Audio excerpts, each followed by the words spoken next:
الحمد لله الحمد لله الذي لم يتخذ ولدا ولم يكن له شريك في الملك ولم يكن له ولي من الذل وكبره تكبيرا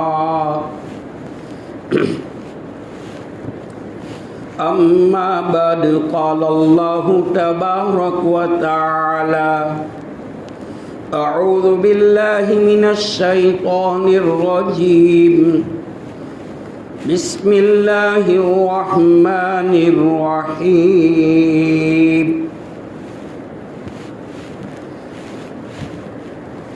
ولا تحسبن الذين قتلوا في سبيل الله أمواتا بل أحياء عند ربهم يرزقون وقال النبي صلى الله عليه وسلم أنا علم المدينة أو كما قال وقال النبي صلى الله عليه وسلم وأبا بكر وأساسها أو كما قال وقال النبي صلى الله عليه وسلم وعمر جدارها أو كما قال وقال النبي صلى الله عليه وسلم سيد شباب أهل الجنة الحسن والحسين أو كما قال وقال النبي صلى الله عليه وسلم الريحان الدنيا والآخرة الحسن والحسين أو كما قال وقال النبي صلى الله عليه وسلم إن الله جعل الحق على لسان وعمر وقلبي أو كما قال صلى الله عليه وسلم مجھے کوفہ والوں مسافر نہ سمجھو میں آیا نہیں ہوں بلایا گیا ہوں مجھے کوفہ والوں مسافر نہ سمجھو میں آیا نہیں ہوں بلایا گیا ہوں ایک مہمان بنا کر ستایا گیا ہوں میں رویا نہیں ہوں رلایا گیا ہوں مہمان بنا کر ستایا گیا ہوں رویا نہیں ہوں رلایا گیا ہوں خدا جانے کیسی ہے یہ میزبانی 72 پیاسوں کا ہے بند پانی مقدر میں ہے جام کوثر کا پینا میں پیاسا نہیں ہوں پلایا گیا ہوں میں پیاسا نہیں ہوں پلایا گیا ہوں ہے بابا علی ماں میری فاطمہ ہے بھائی حسن نانا ہے خیر الورا میرے کوفہ والوں میرے مراتب کو سمجھو امام مقدس بنایا گیا ہوں جھکا تھا سر بارگاہ خدا میں وہی سر قلم ہو گیا کربلا میں شہادت کی منزل کو پایا ہے میں نے میں مردہ نہیں ہوں جلایا گیا ہوں شہادت کی منزل کو پایا ہے میں نے میں مردہ نہیں ہوں جلایا گیا ہوں خیمہ جلایا ساما بھی لوٹا گنچا بھی ٹوٹا گلشتہ بھی چھوٹا خیمہ جلایا ساما بھی لوٹا گنچا بھی ٹوٹا گلشتہ بھی چھوٹا بہشتی بری میں مکان بن رہا ہے میں اجرا نہیں ہوں میں اجرا نہیں ہوں بسایا گیا ہوں ارے شیمر سمجھو قیامت کا منظر، چلانا سیکھے گلے پہ تو خنجر، اس نہر فراتی پہ پہرے ہے تیرے، میں کوثر کا مالک بنایا گیا ہوں، مجھے کوفہ والو مسافر نہ سمجھو، میں آیا نہیں ہوں بلایا گیا ہوں، مہمان بنا کر ستایا گیا ہوں، میں رویا نہیں ہوں رلایا گیا ہوں۔ قتل حسین اصل میں مرگ یزید ہے، قتل حسین اصل میں مرگ یزید ہے، اسلام زندہ ہوتا ہے ہر کربلا کے بعد۔ سنے مسلمان یہ نکتہ درس قرآنی میں ہے، عظمت اسلام ہے وہ مومن کے قربانی میں ہے، لذت آب و بقا تلوار کے پانی میں ہے، زندگی جاویدائے مومن کے قربانی میں ہے۔ معزز مکرم واجب الاحترام، قابل قدر ذی وقار واجب التکریم علماء کرام، بزرگان دین، معزز بھائیوں، دوستو، عزیزوں، جمعہ کا مختصر وقت ہے۔ پہلی محرم کو امیر المومنین خلیفۃ المسلمین عمر بن خطاب فاروق اعظم رضی اللہ تعالیٰ عنہ کی شہادت کا واقعہ پیش آیا تھا، اور میدان کربلا میں 10 محرم کو نواس رسول دو عالم سیدہ شباب اہل الجنہ امام حسین رضی اللہ تعالی عنہ کا واقعہ پیش آیا تھا۔ گلشن اسلام کو جن شہداء اسلام نے اپنا قیمتی خون دے کر سدا بہار کیا ہے، ان میں فاروق اعظم عمر بن خطاب رضی اللہ تعالیٰ عنہ کا نام نامی اس میں گرامی سر فہرست ہے۔ آپ آسمانی عدالت پر شجاعت بہادر بن کر چمکے، اور عمر نے اسلام کو مہتاب عالم تب بنا دیا۔ ہمیشہ آپ کو یہ فکر رہا کرتی تھی، اللہ تو مجھے اپنے راستے میں درجہ شہادت، شہادت والی موت سے، شہادت کے انعام سے اے اللہ تو مجھے مالا مال فرما۔ واقعہ یہ پیش آیا، حضرت عمر رضی اللہ تعالیٰ عنہ سفر حج سے واپس مدینہ تشریف لے جا رہے تھے۔ جنگل میں راستے میں کنکر کا، پتھر کا بستر بنا کر اس پر لیٹ گئے۔ اس موقع پر حضرت عمر رضی اللہ تعالیٰ عنہ کی خلافت کا دورہ تھا۔ 22 لاکھ مربع میل کے اوپر اسلام پھیلا ہوا تھا۔ آج کے دور میں اگر جانچا جائے تو بڑے بڑے 27 ملک بن جائیں۔ حضرت عمر رضی اللہ تعالیٰ عنہ سفر حج سے واپس مدینہ تشریف لے جا رہے تھے۔ جنگل میں راستے میں کنکروں کا، پتھر کا بستر بنا کر لیٹ گئے۔ آسمان کی طرف دیکھا، اس موقع پر جنگ قادسیہ کا ایک سپاہی، ایک فاتح، ایک مجاہد صحابی جنگ قادسیہ کی فتح کی خبر لے کر مدینہ کے جنگل میں حضرت عمر رضی اللہ تعالیٰ عنہ کے پاس آیا۔ آپ تو راستے میں کنکر اور پتھر کے بستر پر لیٹے ہوئے تھے۔ اسی موقع پر جنگ قادسیہ کی فتح کی خبر سن کر آپ نے اللہ کا شکر ادا کیا اور اللہ سے دعا کی، ہاتھ اٹھائے آسمان کی طرف۔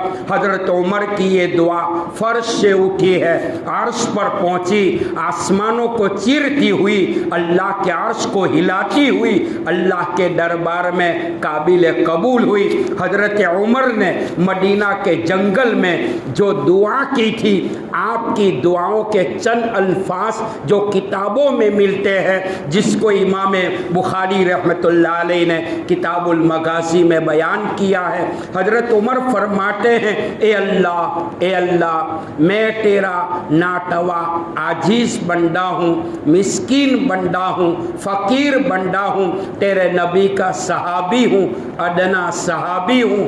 فرمایا، اے اللہ مدینہ کے جنگل میں لیٹا ہوا ہوں، میں آسمان کی طرف دیکھ رہا ہوں کہ چاند آسمان پہ چمک رہا ہے۔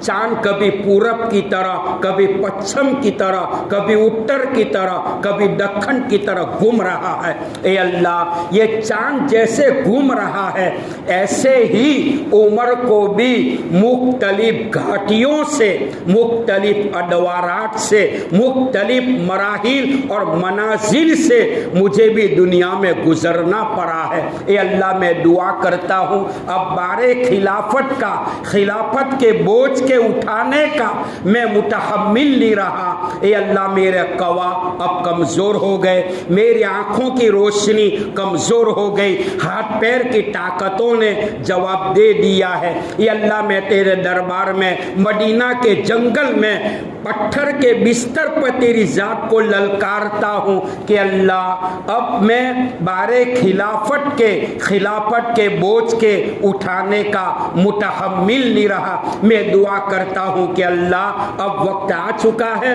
میں تیرے راستے میں شہادت پانے کا اور شہید کی موت پانے کا سوال کرتا ہوں۔ اللہم ارزقنی شہادتا فی سبیلک و وفاتا فی بلد رسولک، اللہم اجعل موتی فی حبیبک واجعل موتی فی بلد حبیبک۔ یا اللہ میں تیرے راستے میں شہادت کا سوال کرتا ہوں اور تیرے نبی کے محبوب شہر والی موت میں چاہتا ہوں۔ حضرت عمر کی یہ دعا اللہ کے دربار میں قبول ہوئی۔ وہ علامات، وہ آثار، وہ چمتکار شروع ہو گئے جو حضرت عمر کی شہادت کا تتمہ تھا، خلاصہ تھا۔ واقعہ یہ پیش آیا، مسجد نبوی کا محراب تھا۔ عمر کی فراست کا یہ عالم تھا، مسجد نبوی کے محراب میں سر کے نیچے بازو رکھ کر سو جایا کرتے تھے۔ جس زمانے کے یہودیوں کو ماننا پڑا تھا، عمر جیسا عمر اگر چند سال دھرتی پر باقی رہتا تو مذہب اسلام کے علاوہ کوئی دھرم دنیا میں باقی نہیں رہتا۔ جس عمر کی فراست ایمانی پر آپ نے یہ فرمایا، آپ لو کان بعدی نبی لکان عمر بن الخطاب، اے اللہ میرے بعد اگر نبوت کا کوئی حقدار ہوتا، میرے بعد اگر کوئی نبی بنتا تو خطاب کا بیٹا عمر نبی بنتا۔ مسلم شریف اور بخاری شریف کی روایت ہے، اللہ کے حبیب علیہ السلام نے فرمایا، ان اللہ جعل الحق علی لسان عمر وقلبی، اللہ نے حق کو جاری کر دیا تھا عمر کی زبان پر، عمر کے دل پر، فرش پر عمر کہتا تھا، عرش عمر کا خدا کہتا تھا۔ قرآن اور احادیث میں 20 سے 22 مقامات وہ ہے، عمر کے تائید پر اللہ نے وہ قانون اتارا ہے۔ نبی اکرم صلی اللہ تعالیٰ علیہ وسلم کی تعلیمات نے دنیا کے انسانوں کو عدل و انصاف کا اگر ذوق بخشا ہے، عدالت و مساوات کا ذوق اگر بخشا ہے، عمر بن خطاب فاروق اعظم رضی اللہ تعالیٰ عنہ کی زندگی کا مطالعہ کرنا چاہیے۔ قیامت آ سکتی ہے لیکن عمر کے انصاف کا ریکارڈ دنیا کی ماں کا کوئی لال توڑ نہیں سکتا۔ ہندوستان کا مہاتما اس بات کو کہنے پر مجبور ہوا تھا، اے ہندوستان والو، ابو بکر صدیق کی صداقت، عمر کی عدالت کا عکس اگر بھارت کی بھومی پر پڑ جائے، ہندوستان جہنم نہیں جنت نشان بن سکتا ہے۔ مہاتما گاندھی نے یہ بھی کہا تھا، اے ہندوستان والو، میں تمہیں زندگی گزارنے کے لیے دنیا کے بڑے بڑے پرائم منسٹروں کی مثال نہیں دیتا ہوں، میں ابو بکر صدیق، عمر بن خطاب کی مثال دیتا ہوں کہ 22 لاکھ مربع میل کے اوپر حکومت تھا، لیکن جن کی زندگی میں تواضع، سادگی کا یہ عالم تھا، دنیا کی کوئی طاقت ان کا مقابلہ نہیں کر سکتی۔ حضرت عمر رضی اللہ تعالیٰ عنہ مسجد نبوی کے محراب میں نماز فجر پڑھانے کے لیے مصلی پر کھڑے ہوئے. صحابہ کی صفیں لگی ہوئی تھی. ایک دشمن قرآن، دشمن اسلام، دشمن ایمان، دشمن عمر، دشمن نبی. کون؟ ایران کا رہنے والا جن کا نام فیروز تھا. ان کی کنیت ابو لولو تھی. آگ کا پجاری تھا. ناپاک ارادہ لے کر مسجد نبوی کے اندر آ گیا تھا. وہ فیروز کے بدن کے اوپر چادر تھی اور زہر سے آلودہ وہ خنجر، وہ چھرا اپنی بغل میں، کوکھ میں، پیٹ پر چھپا کر کپڑے میں لے آیا تھا. حضرت عمر رضی اللہ تعالیٰ عنہ نے مسجد نبوی کے محراب میں نماز فجر پڑھانے کے لیے تکبیر تحریمہ کہی. مکبر نے تکبیر کہی، نماز شروع ہوئی. عمر کے رباب کا یہ عالم تھا. آقا نے فرمایا عمر جس راستے سے تو گزرتا ہے شیطان اپنے راستے کو بدل دیتا ہے. آج بھی مسلمان اپنے دل پر رات میں دل کے اوپر عمر لکھ لے شہادت کی انگلی سے، خدا کی قسم پوری رات وہ مسلمان کے دل کے قریب میں شیطان بھی نہیں آ سکتا. حضرت عمر رضی اللہ تعالیٰ عنہ نے نماز شروع فرمائی. وہ دشمن نے پیچھے سے وار کیا. ہمت تو نہیں تھی کہ سامنے سے اٹیک کرے. پیچھے سے وار کیا، چھرا مارا. کوکھ کی طرف سے آگے نکلا، دائیں طرف مارا، بائیں طرف 6 وار کیے ہیں. حضرت عمر رضی اللہ تعالیٰ عنہ مسجد نبوی کے محراب میں مصلی پر خون کے اندر تڑپ رہے ہیں. آپ نے بھانپ لیا، جان لیا کہ میرے اوپر اٹیک ہوا ہے، حملہ ہوا ہے. ایسی حالت میں بھی اپنی نماز کو نہیں توڑا.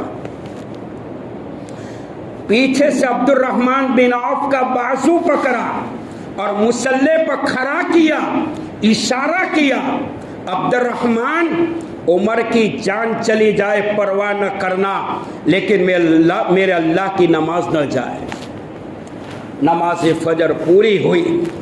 مسجد نبوی میں سناٹا تھا، مدینہ میں سناٹا تھا. وہ دشمن مسجد نبوی سے بھاگنا چاہتا تھا، لیکن وہ کوئی مجاور کی صف نہیں تھی، مجاہدین تھے.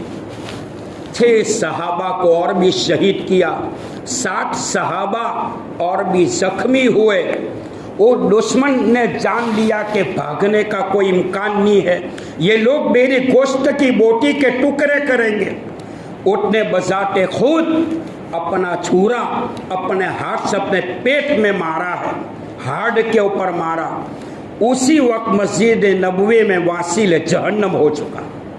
آپگھات کیا، آتم ہتیا کیا. حضرت عمر رضی اللہ تعالیٰ عنہ کو لوگ اٹھا کر اپنے گھر لے گئے. 26 ذی الحجہ نماز فجر میں آپ کو چھرا مارا گیا. 27 ذی الحجہ آپ کو دوا پلائی گئی. مدینہ کے مشہور طبیب کے ہاتھ سے دوا پیتے تھے، زخم کے راستے سے وہ دوا نکل جاتی تھی. سمجھ گئے کہ میرا وقت ختم ہو چکا ہے. اپنے بیٹے عبداللہ ابن عمر کو بلایا. عائشہ کو کہو، یا عائشہ ابا نے بھیک مانگنے کے لیے بھیجا ہے. نبی اکرم صلی اللہ علیہ وسلم کے قبر کے پہلو میں چند ہاتھ جگہ ہیں، اگر دے دو تو میرے ابا قیامت تک آپ کے احسان مند ہوں. عبداللہ ابن عمر عائشہ رضی اللہ تعالیٰ عنہ کی خدمت میں پہنچے. عائشہ رضی اللہ تعالیٰ عنہ عمر کی جدائیگی پر رو رہی تھی. پوچھا عبداللہ کیوں آئے؟ ابا نے بھیک مانگنے کے لیے بھیجا ہے. حضور پاک علیہ السلام کا جو روضہ ہے وہ جنت، لوح و قلم، عرش کرسی اور حرم کعبہ سے بھی بہتر ہے. حضرت عمر رضی اللہ تعالیٰ عنہ کا یہ فرمان لے کر بیٹا عائشہ رضی اللہ تعالیٰ عنہ کے پاس پہنچا. عائشہ نے جو جواب دیا، عبداللہ یہ جگہ کے لیے کوئی اور سوال کرتا میں نہ کہہ دیتی، لیکن تیرے باپ کو نہ کہنے سے مجھے شرم آتی. وہ کیوں؟ تیرے باپ کا بہت بڑا احسان ہے. جب میرے اوپر زنا کی تہمت لگی تھی، مسجد نبوی میں آقا نے مجلس سے مشاورت بلائی تھی. ہر صحابی نے سے پوچھا تھا، آپ نے عمر سے پوچھا تھا کہ عمر عائشہ کے اوپر جو تہمت آئی اس میں آپ کی کیا رائے ہے؟ حضرت عمر نے کہا تھا من زوجہ، کہا یا رسول اللہ سب سے پہلے یہ بتاؤ عائشہ سے جو نکاح ہوا وہ کس نے کروایا تھا؟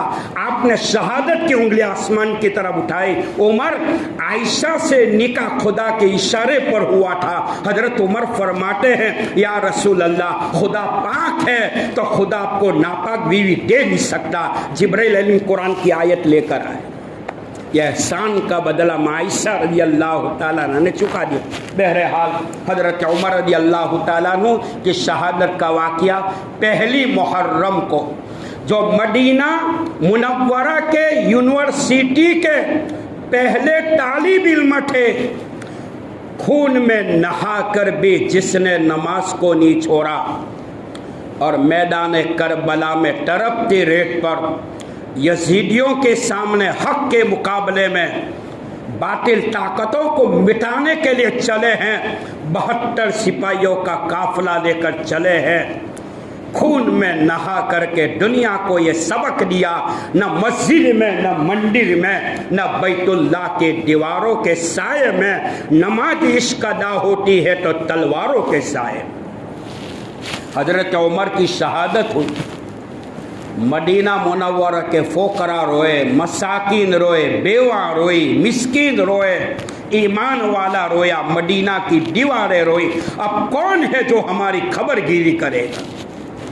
حضرت امام حسین رضی اللہ تعالیٰ عنہ کی شہادت کا واقعہ 10 محرم کو میدان کربلا میں تڑپتی ریت کے اوپر جو پیش آیا، چند باتوں کے اندر چند باتیں عرض کرتا ہوا میں اپنی بات پوری کرتا ہوں. حضرت امام حسین رضی اللہ تعالیٰ عنہ کا جو جہاد تھا وہ کوئی کرسی کے لیے نہیں تھا. سنگل فڑیا والوں سن لو، جو آیت الکرسی پڑھتا ہے ان کو کرسی کی امید نہیں ہوتی. کوئی مال کی اکر پر، مال کی محبت پر، مرتبے کی محبت پر امام حسین کا جہاد نہیں تھا. یا تھا حضرت امام حسین رضی اللہ تعالی عنہ نے کوفہ کے گورنر کے اوپر جو خط لکھا تھا، خط کا مضمون یہ تھا، میسیج یہ تھا کہ لوگوں آپ دیکھ رہے ہو میرے نانا کی سنتیں مٹ رہی ہے اور بدعت پھیلائی جا رہی ہے. ایسے وقت میں میں آپ لوگوں کو کہتا ہوں یہ کوفہ والوں،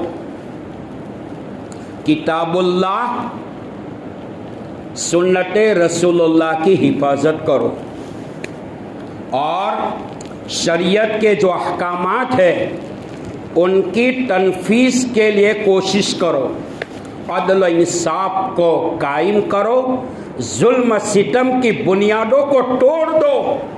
اب بتاؤ امام حسین کا جہاد کوئی مال کی اکر پہ تھا، عہدے کی اکر پہ تھا؟ اگر کربلا کے میدان میں امام حسین رضی اللہ تعالیٰ عنہ اگر یزید کی حکومت کو مان لیتے، خدا پاک کی قسم سونا اور چاندی کا ڈھیر آپ کے قدم میں ہوتا. لیکن حسین کون تھے بھائی؟ کون تھے؟ امام حسین رضی اللہ تعالیٰ عنہ وہ حسین ہے جس کے بارے میں آپ نے فرمایا یہ میرا بیٹا ہے. امام حسین کے بھائی امام حسن سر کے بال سے لے کر سینے تک نانا کے مشابہ تھے اور سینے سے لے کر پیر کے تلوں تک حسین نانا کے مشابہ تھے.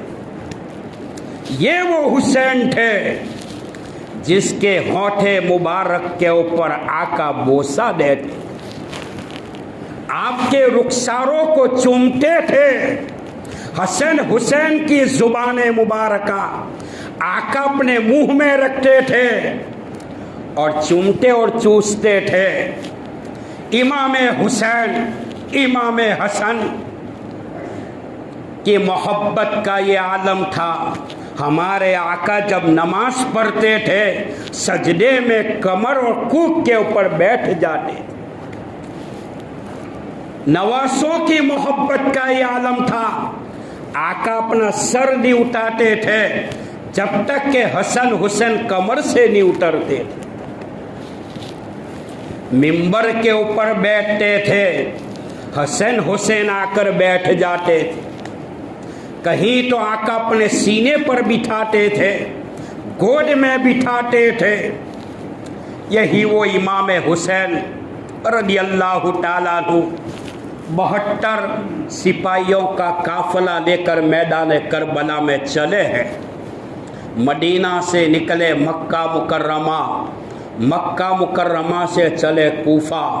خبر ملی ہے کہ آپ کے چچا زاد بھائی مسلم بن عقیل کو شہید کر دیا ہے. امام حسین فرماتے ہیں ایک مرتبہ میں ہمت کر چکا ہوں, میں ہٹنے والا نہیں ہوں. حق کے مقابلے میں باطل طاقتوں کا جم کر مقابلہ کروں گا. میدان کربلا میں جمعہ کا دن تھا, ترپتی ریت تھی, میدان کارزار تھا, نیزے اور تلواروں کی بارش ہو رہی تھی. ٹینٹ اور تبو کے اندر پریوار بیٹھا ہوا تھا. جنگ کا ارادہ ہوتا تو کوئی بال بچوں کو لے کر میدان کربلا میں جاتا. آپ کا جنگ کا ارادہ نہیں تھا. امام حسین رضی اللہ تعالی عنہ کے اوپر ان باغیوں نے 3 دن تک پانی کو بند کیا ہے. کربلا کی طرف ریت پانی کے نہ ملنے کی بنیاد پر معصوم بچے چلا رہے تھے. امام حسین دریا فرات کے اوپر پانی لینے کے لیے پہنچے. ایک حسین بن نبیر نے تیر مارا ہے, امام حسین کے منہ میں لگا. آپ کا خون کا فوارہ دریا فرات کے کنارے پر زمین پر پڑا ہے. امام حسین رو رہے ہیں, اے اللہ تیرے محبوب کی بیٹی کے بیٹے کے ساتھ جو ہو رہا ہے ان کا شکوہ میں تجھ سے کرتا ہوں. اے اللہ ان ظلم کرنے والے ظالم کو نہ چھوڑنا, چن چن کر بدلہ لینا. امام حسین کا خطبہ تھا. بہرحال 10 محرم کو گشی کا عالم طاری ہوا. سرکار دو عالم صلی اللہ تعالی علیہ وسلم کے خواب میں ملاقات ہوئی. نانا فرما رہے بیٹا سحری کوفہ کے دسترخوان پر ہوئی ہے, افطاری جنت کے دسترخوان پر نانا کے ساتھ ہو. اشارہ شہادت کی طرف تھا. تمبو میں آئے, ٹینٹ میں آئے, اپنے پریوار کو جمع کیا ہے. روٹی ہوئی آنکھوں سے دعائیا کلمات کہے. پھر بھی دشمنوں کو للکار کر کے کہا تھا اے کوفہ والو مسافر نہ سمجھو, میں آیا نہیں ہوں, بلایا گیا ہوں. رویا نہیں ہوں, رلایا گیا ہوں. تم نے بلایا تھا, 1200 خطوط تم نے لکھے تھے. میرے نانا کا فرمان ہے من غشنا فلیس منا, جو دھوکہ دے وہ میرا نہیں. میرے ساتھ کھیلنا چاہتے ہو اے کوفہ والو, میں محمد عربی کا نواسہ ہوں, علی کا بیٹا ہوں, فاطمہ کا لال ہوں, حسن کا بھائی ہوں. میری ماں کے بارے میں میرے نانا نے فرمایا سیدہ نساء اہل الجنہ, جنت کی عورتوں کی سردار ہے. میرے بارے میں, میرے بھائی کے بارے میں میرے نانا نے کہا سیدہ شباب اہل الجنہ, یہ جنت کے نوجوانوں کے سردار ہے. تم جانتے ہو میں کون ہوں, میں نبی کا نواسہ ہوں. میرے خون کے ساتھ تم ہولی کھیلنا چاہتے ہو, میں نے تمہارا کیا بگاڑا ہے, تم نے بلایا ہے تو میں آیا ہوں. میرے ساتھ بغاوت کرتے ہو, غداری کرتے ہو, یاد رکھو سر کٹا سکتا ہوں, سر جھکا نہیں سکتا ہوں. میں نبی کا نواسہ ہوں. امام حسین رضی اللہ تعالیٰ عنہ نے 10 محرم کو ٹینٹ میں اپنی ہمشیرہ بہن ہمشیرہ زینب کو بلایا ہے, اور حضرت زینب سے جو آپ نے بات کہی ہے, یہ میری بہن زینب, میری شہادت کا سامان تیار ہو چکا ہے, موت کا سامان تیار ہو چکا ہے، میں جانتا ہوں میں شہید ہونے والا ہوں، دشمن میرے سر پہ کھڑے ہیں، لیکن بہن میری شہادت ہو جائے 3 کام کرنا۔ پہلا کام یہ ہے کپڑے کو مت پھاڑنا، دوسرا کام یہ ہے سینے کے اوپر ہاتھ کو مت پیٹنا، تیسرا کام یہ ہے چلا چلا کر نہ رونا۔ پھر فرمایا اے میرے پریوار والوں، میں تمہیں خدا کے حوالے کرتا ہوں، خدا تمہارے لیے کافی ہے۔ تاریخ کا سب سے پہلا واقعہ کربلا کا وہ ہے کہ جس کے نگاہوں کے سامنے معصوم بچوں کو، معصوم بچیوں کو تلوار کے گھاٹ اتارا گیا۔ بہرحال 10 محرم ہے، جمعہ کا دن ہے، ظہر کا وقت ہے، میدان گرم ہے، دشمن سر پہ کھڑے ہیں۔ آپ نے اپنی تلوار کے ذریعے کہیں دشمنوں کو جہنم رسید کیا ہے۔ 3 دن کے پیاسے ہیں، پیٹ میں روٹی کا ٹکڑا نہیں ہے، پینے کے لیے پانی کا قطرہ نہیں ہے، تب جا کے باطل طاقتوں کا جم کر مقابلہ کیا ہے۔ ظہر کی نماز کا ٹائم ہوا، دشمنوں کی مجال یہ نہیں تھی کہ آپ کے سامنے آئے، آپ کے سامنے ٹک سکے، آپ کے اوپر حملہ کرے۔ ایک بہت بڑا دشمن شیمر نے 10 آدمیوں کو یہ کہا سب ایک بارگی حملہ کرو۔ امام حسین فرماتے ہیں ظہر کی نماز کا وقت ہے، اے ظالموں مجھے ظہر کی نماز پڑھ لینے دو۔ ظہر کی نماز پڑھنے کے لیے اپنے سجدے میں سر رکھا ہے، وہ دشمن شیمر نام کا ایک آدمی آپ کے سینے مبارک پر بیٹھ گیا ہے، ہاتھ میں خنجر تھا۔ امام حسین نے فرمایا ہے یہ شیمر میرے نانا کہہ کر گئے تھے بیٹا تیرا قاتل کوڑی کتا ہوگا، جن کے دانت آگے ہوں گے۔ میرے نانا کا فرمان سچ ہے، تو میرا قاتل ہے، تو مجھے قتل کرنے والا، لیکن یاد رکھ میں موت سے ڈرنے والا نہیں ہوں، مجھے ظہر کی نماز پڑھ لینے دے۔ امام حسین نے رضی اللہ تعالیٰ عنہ نے نماز ظہر میں سجدے میں سر زمین پر رکھا ہے، تڑپتی ریت تھی، میدان کارزار تھا، خون کی ندیاں بہہ رہی تھی، دشمن نے گلے کے اوپر تلوار سے حملہ کیا ہے، آپ کا سر الگ ہو گیا، جان دے دی، لیکن باطل طاقت کے سامنے سر نہیں چکایا۔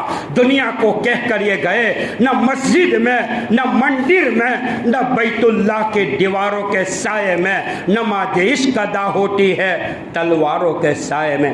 امام حسین رضی اللہ تعالیٰ عنہ کی شہادت کے بعد جب آپ کی باڈی کو جانچا گیا، جانچ کی گئی، 33 زخم تو تلواروں کے تھے، 34 زخم نیزوں کے تھے، اور تیروں کے زخم کوئی اور تھے۔ ان کے بعد 72 سپاہی آپ کے مارے گئے، ان کے بعد دشمنوں کے 82 آدمی کو آپ نے اپنی تلوار کی زد سے راستہ بتا دیا۔ آپ کی وفات ہوئی، وفات ہونے سے پہلے عبداللہ ابن عباس رضی اللہ تعالیٰ عنہ نے خواب دیکھا تھا۔ کیا خواب دیکھا مکہ میں؟ کہ میں نے نبی پاک علیہ السلام کو خواب میں دیکھا، بال بکھرے ہوئے ہیں، پرا گندا بال ہے، ہاتھ میں بوتل ہے، بوتل میں خون ہے۔ عبداللہ ابن عباس فرماتے ہیں میں نے پوچھا یا رسول اللہ یہ بوتل میں خون کس کا ہے؟ فرمایا میرے بیٹے کا ہے، جس کو قیامت کے دن خدا کے سامنے پیش کروں گا۔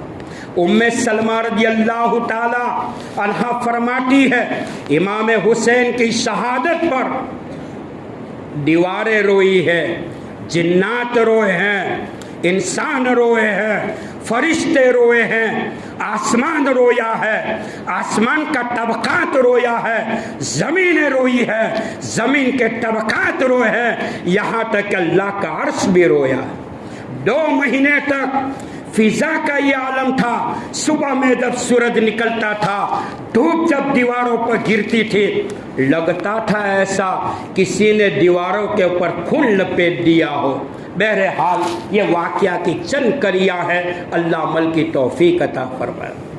اللہ شہدائے کربلا کی برکت سے آنن فانن مصیبتوں سے، تکالیف سے، ظالموں کے ظلم سے، غداروں کے غداریت سے، حاسدین کے حسد اور فتن کے فتنوں سے ہر ایمان والے کی حفاظت فرمائے. آمین. عید و آزمن و جملہ آمین بعد وآخر دعوانا الحمد.